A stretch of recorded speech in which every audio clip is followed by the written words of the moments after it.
नमस्कार मेरे सभी श्रोताओं और दर्शकों को। आज हम हमारे 12 ज्योतिर्लिंगों की कड़ी में अगले ज्योतिर्लिंग रामेश्वर, जो कि हिंदुओं का एक पवित्र तीर्थ है, वहाँ चलेंगे। ज्योतिर्लिंगों में इसका महत्वपूर्ण स्थान है। खुद अयोध्या के राजा राम द्वारा इसकी पूजा अर्चना की गई थी। भारत के दक्षिण में स्थित रामेश्वरम का वही स्थान है जिस प्रकार उत्तर में काशी का, बंगाल की खाड़ी और हिंद महासागर से चारों ओर घिरा हुआ ये एक शंख द्वीप है। पहले ये भारत की भूमि से बहुत अधिक सटा हुआ था, लेकिन समय के साथ लहरों के कटाव ने इसे भारत से बहुत बहुत दूर कर दिया और टापू की शक्ल में ले लिया। भारत से लंका पे चढ़ाई करने के लिए राम ने जब ये पुल बनवाया था, तब वापसी पर विभीषण के कहने पर धनुषकोटि नामक स्थान पर इसे तोड़ भी दिया गया। आज भी इस सेतु के चिन्ह समंदर में दिखाई देते हैं। रामेश्वरम ज्योतिर्लिंग को राम लिंगेश्वरम ज्योतिर्लिंग भी कहा जाता है। रामेश्वरम गए बगैर 12 ज्योतिर्लिंग पूरे नहीं माने जाते।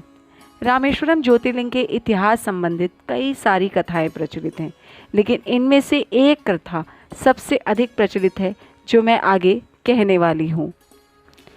कहा जाता है, जब रावण ने सीता का हरण कर अपने साथ लंका ले जाने के लिए बाध्य किया, तब सीता जी की खोज में प्रभु श्री राम को घायल जटायु मिले। उन्होंने जटायु से पूछा सीता मैया के बारे में। तब जटायु ने उन्हें बताया कि लंका का राजा रावण सीता को हर के लंका ले गया है। इतना सुन के राम, हनुमान और लक्ष्मण की और अपनी पूरी वानर सेना को लेकर लंका पे कूच करने के लिए तैयार हो गए। रामेश्वरम के तट पे पहुंच के उन्होंने देखा कि लंका और भारत के बीच अथाह बड़ा समंदर है, जिसे केवल लांग कर तो पार नहीं किया जा सकता।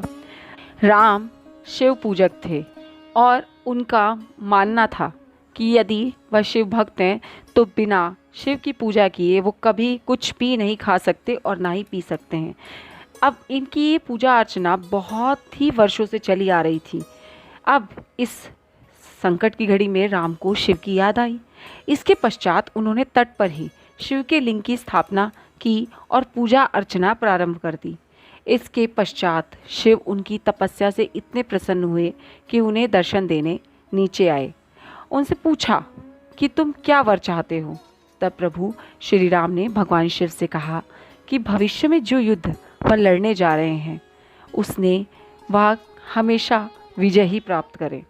राम ने भगवान शिव से कहा कि वह अनंत लिंग के रूप में इसी तट पर विराजमान भी हो जाएं।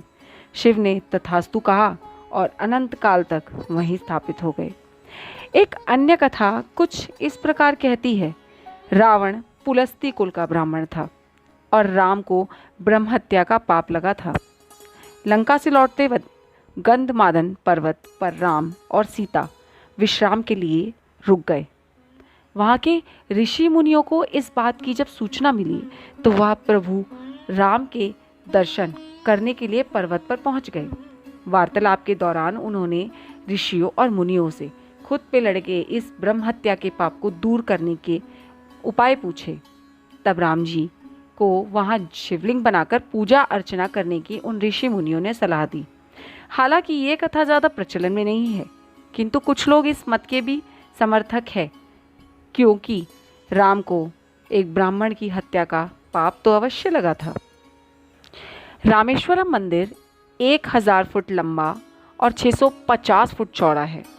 रामेश्वरम मंदिर का गलियारा विश्व का सबसे लंबा गलियारा है। यह 1220 मीटर लंबा है। रामेश्वरम मंदिर को बनवाने और उसकी रक्षा का जिम्मा रामनाथपुरम नामक छोटी सी रियासत के हाथ में है। रामेश्वरम में जो लाखों टन के पत्थर लगे हैं वह नाव से लाद कर लाए गए हैं। एक चिकना काला पत्थर बहुत ही प्रसिद्ध है। कहते हैं ये सब पत्थर लंका से आए थे। रामेश्वरम मंदिर के अंदर 24 कुएं हैं और लोग मानते हैं कि इनका सृजन प्रभु श्री राम ने अपने अमोघ बाणों से किया है। इस स्थान पर 2 शिवलिंग स्थित हैं, जिनमें एक मादा सीता द्वारा रेत बालू से निर्मित है और दूसरा हनुमान जी द्वारा कैलाश से लाया हुआ शिवलिंग है। रामेश्वरम में 22 कुएं हैं, जिनमें 21 में स्नान करते हैं। सभी में अलग अलग जल है। इन्हें 22 तीर्थों के नाम से भी जाना जाता है। इनमें सबसे पहला तीर्थ अग्नि तीर्थ कहलाता है। रामेश्वरम मंदिर के सबसे करीब रामेश्वरम रेलवे स्टेशन है। धन्यवाद मुझे सुनने और मुझ पर ध्यान देने के लिए। यदि आपको मेरी ये एफ़र्ट, मेरा ये सहयोग, मेरा ये कार्य पसंद आए तो कृपया करके मुझे लाइक, शेयर और कमेंट करें।